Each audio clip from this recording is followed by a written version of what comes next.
नमस्कार, आप देख रहे हैं तेज खबर 24 और वक्त है खबरों का। रीवा नगर निगम में आज परिषद की विशेष बैठक बुलाई गई, जिसमें वर्षों से विवादित रहे स्कीम नंबर 6 के मुद्दे पर चर्चा होनी थी, लेकिन इस दौरान ना तो महापौर की उपस्थिति रही और ना ही कांग्रेस पार्षदों की। इसके बावजूद स्कीम नंबर 6 के प्रस्ताव को परिषद से पास कर दिया गया है। एक पार्षद होने के नाते जो हमारे गले में फांस लटकी थी और हमारे लोकप्रिय विधायक सम्मानीय राजेंद्र शुक्ला जी ये गले की फांस निकाल दिए हैं और आज हमारे अध्यक्ष महोदय परिषद बुला करके और इस गले की फांस निकाले हैं। मैं उनको सभी पार्षदों की तरफ से और अपने तरफ से जनता की तरफ से बहुत बहुत शुक्रगुजार हूं और इसी उपलक्ष्य में ये हार नहीं हम लोगों का दिल है, ऐसा समझ करके ग्रहण करेंगे।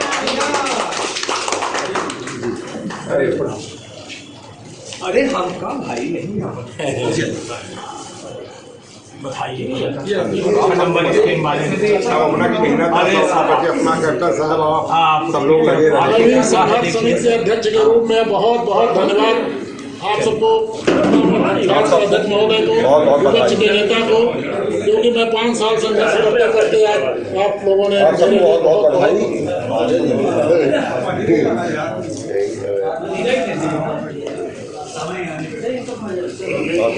और तहे दिल से मीडिया बंधुओं को मैं बहुत बधाई दूंगा, क्योंकि समाज यादव टाइम से मेरा साथ नंबर 16 के संतोष मिश्रा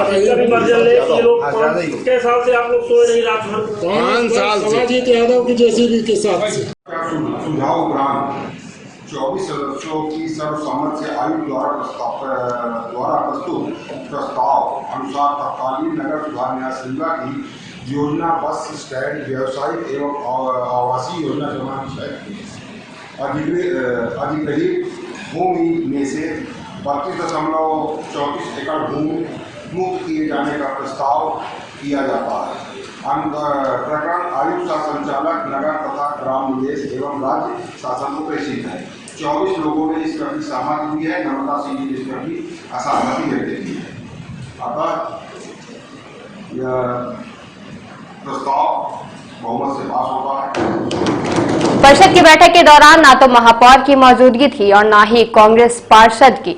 इस दौरान मात्र एक ही मुद्दे पर चर्चा होनी थी, लेकिन इस दौरान भारतीय जनता पार्टी के पार्षदों के अलावा एक निर्दलीय पार्षद नम्रता सिंह भी मौजूद थी, जिनके द्वारा खुली सभा में स्कीम नंबर 6 में घोटाले का आरोप एक नगर निगम के अधिकारी पर लगा दिया गया।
आज हम विभाग को ये है कि आज इस गर्मी में पानी के नमक बहुत बहुत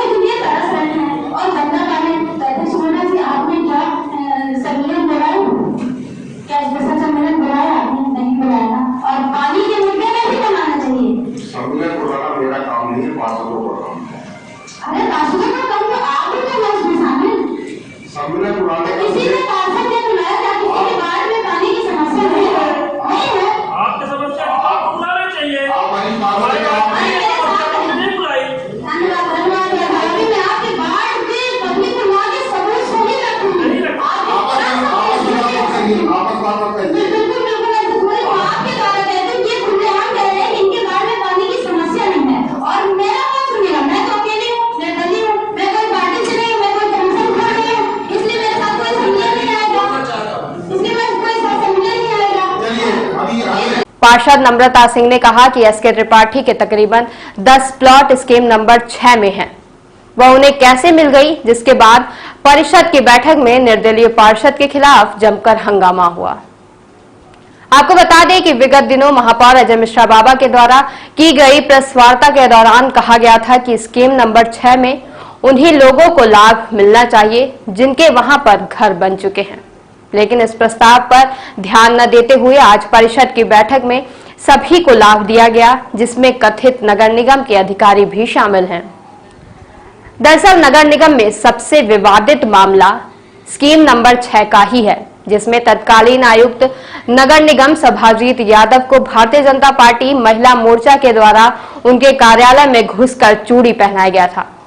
वहीं रीवा सांसद जनार्दन मिश्रा ने सभाजीत यादव को भारी सभा में गाड़ देने तक की चेतावनी दी गई थी। यह मुद्दा एक बार फिर निकलकर सामने आ चुका है। यदि हम पक्ष और विपक्ष की बातों से हटकर बात करें तो किसी भी प्रस्ताव को पास करने के लिए एमआईसी में उस विषय का जाना अनिवार्य है, जिसके बाद दोनों ही पक्षों की मौजूदगी में उस विषय पर चर्चा होती है और बाद में उसी प्रस्ताव को पास किया जाता है, जिस पर अधिकांश लोगों की सहमति बनती है। अब माना यह जा रहा है कि भले ही परिषद की बैठक में स्कीम नंबर 6 को मंजूरी दे दी गई हो, लेकिन अभी भी इसमें कई पेच फंसने वाले हैं। परिषद की विशेष बैठक बुलाई गई थी स्कीम नंबर 6 के लिए, क्या निर्णय लिए गए?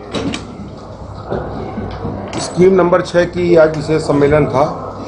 उस पे 25 पार्षद उपस्थित थे, जिसमें 24 लोगों ने सर्वसम्मत से इस जो कमिश्नर द्वारा प्रस्ताव भेजा गया था शासन के लिए, उसको पास कर दिया और 25 में 24 लोगों ने इसमें सहमत जताई कि प्रस्ताव को शासन को भेजा जाए। इसमें विपक्ष देखा गया नहीं मौजूद था, कांग्रेस पार्षद कोई नहीं थे, महापौर नहीं थे। ऐसे में क्या बाद में ये सवाल रंग सही के लिए एक तरफा चल दिया? देखिए, कौन आया कौन नहीं गया, इस पे परिषद अध्यक्ष का कोई रोल होता नहीं है। सूचना दी जाती है, सबको सूचना दी गई है। अब कौन नहीं आया कौन नहीं आया, इससे कोई फर्क नहीं पड़ता है। परिषद में चाहे विशेष सम्मेलन हो, चाहे परिषद की सामान्य बैठक हो, 15 सदस्य अगर आएंगे, कोरम पूरा होगा तो परिषद की बैठक होगी। अगर उससे कम सदस्य रहते हैं, कोरम का अगर अभाव है, तो फिर बैठक करने का मुझे अधिकार नहीं है। अगर कोरम है तो परिषद की बैठक होगी।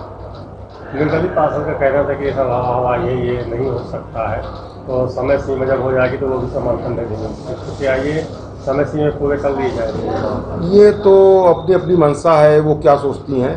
पर जब शासन ने खुद ही निर्णय लिया, शासन तो केवल एक फॉर्मेलिटी होती है नियम के तहत कि एमआईसी और परिषद से पास होकर के कोई भी चीज़ शासन को भेज दी जाए। एमआईसी ने उसको नहीं भेजा। 15 विशेष सम्मेलन के लिए 18 सदस्यों ने मुझे पत्र लिखा था। मैंने विशेष सम्मेलन के लिए कमिश्नर को भेजा। कमिश्नर ने उस पर देखा। जब ये 15 दिन से ऊपर का समय हो गया तो कमिश्नर का अधिकार है। कमिश्नर ने विशेष सम्मेलन के लिए खुद डेट निश्चित कर दी। यह डेट भी आज की कमिश्नर द्वारा निर्धारित की गई है। प्रस्ताव पास हो जाने के बाद लोगों को क्या फायदा होगा इससे? नंबर 6 क्या है? योजना क्रमांक 6 में जितने भी लोगों के भूमि स्वामी थे, उनकी सबकी भूमियाँ मुक्त हो जाएंगी। रजिस्ट्री वो अपनी ज़मीन में लोन ले सकेंगे। उनको गिरवी करने का, लोन लेने का, हर तरह का उनको पूरा अधिकार जो हर भूमि स्वामी को होता है वो प्राप्त हो जाए। योजना क्रमांक 6 में भी निर्दलीय पार्षद ने कुछ अधिकारियों पर भी आरोप लगाया है। कौन किसके ऊपर आरोप लगाता है इस पर अपन कुछ नहीं कह सकते हैं। पर कोई तथ्य सहित तो ऐसा कोई आरोप लगाया नहीं। आरोप तो कोई किसी के ऊपर लगाता रहे, पर आरोप तो वो माना जाएगा जो किसी प्रमाण के सहित हो। उन्होंने ऐसा कोई प्रमाणित आरोप नहीं दिया। तो प्रमाण प्रस्तुत करने की बात कर रही है, प्रमाण प्रस्तुत करके तो क्या आप लोग कार्रवाई करेंगे? अगर आज की बैठक थी, इसी में अगर उनको ऐसा था तो उनको प्रमाण प्रस्तुत करना था। भविष्य में करती है तो क्या अगर सदन सहमत होगी तो हम स्वीकार करेंगे। बैठक में बिना महापौर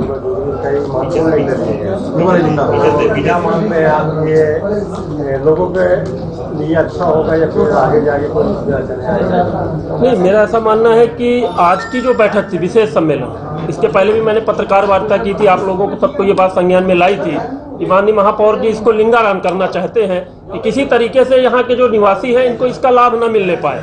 इसीलिए मैंने उस दिन पत्रकार वार्ता करके आप लोगों के संज्ञान में ये बात लाई थी कि ये विशेष सम्मेलन में बुला रहा हूँ कुछ इसके पहले की भी डेट निर्धारित हुई थी, पर किन्हीं कारणोंवश वो नहीं हुई। आज की डेट माननीय अध्यक्ष कमिश्नर साहब ने दिया था, आज के विशेष सम्मेलन में अपन ने उसमें चर्चा के लिए उनको आमंत्रित किया था, पर उनकी मानसिकता साफ झलक के आ रही है। सदन छोड़ के भाग जाना, सदन में ना आना, ये उनकी मानसिकता को आप लोगों के सामने दर्शाता है कि वो किसी भी मुद्दे पे शहर के जनता के साथ नहीं है। सिर्फ वो ये दिखाना चाहते हैं कि हम आपके लिए काम कर रहे हैं, पर उनका कहीं भी कोई ऐसा दिख नहीं रहा है कि जो ये शहर की जनता समझ सके कि वो इनके लिए काम कर रहे हैं। परिषद की बैठक में आपने कहा कि स्कीम नंबर 6 कांग्रेस के लिए सोने का अंडा देने वाली मुर्गी। निश्चित तौर पे मैंने सत्य कहा है। क्या इसमें क्या इसके पहले भी आपको याद होगा कि हमारे तत्कालिक कमिश्नर ने वहां पे जेसीबी ले जाके खड़ा किया था, और आप लोगों के संज्ञान में ये बातें आई थी कि किस तरीके से उनको मानसिक रूप से और आर्थिक रूप से प्रताड़ित किया गया था, और किस तरीके से हम लोगों ने, भारतीय जनता पार्टी ने, माननीय उस समय के वर्तमान विधायक ने वहां जाकर रात दिन एक करके, हमारे सांसद जी ने, और लोगों को आश्वासन दिया था कि जब तक ये मुक्त ना हो जाएगी तब तक हम चैन की नींद नहीं सोएंगे। और जैसे ये अभी स्कीम मान लीजिए अगर ये नहीं होती है, नहीं करती अगर हम लोग, तो ये फिर उनके लिए सोने देने वाला अंडा बन जाता है वो स्कीम, और फिर वहाँ के लोगों को मानसिक और आर्थिक रूप से प्रताड़ित करके बहुत सारी व्यवस्थाएं वहाँ से की जाती हैं। पर आज उनके इस मानसिकता को हम लोगों ने समाप्त कर दिया। आगे से स्कीम नंबर के 6 के लोग उनके लिए सोने के देना अंडा वाली मुर्गी नहीं रह गए। निगम के एक अधिकारी के ऊपर भी आरोप लगा रहे हैं कि कई कब्जा करके प्लॉट बना लिया। अब ये देखिए क्या सच्चाई है, हम मुंह से कुछ भी बोल दें। आरोप तो मोदी जी के ऊपर भी लगते हैं, राहुल जी के भी ऊपर लगते हैं, मुंह से बोल देना अलग चीज होती है।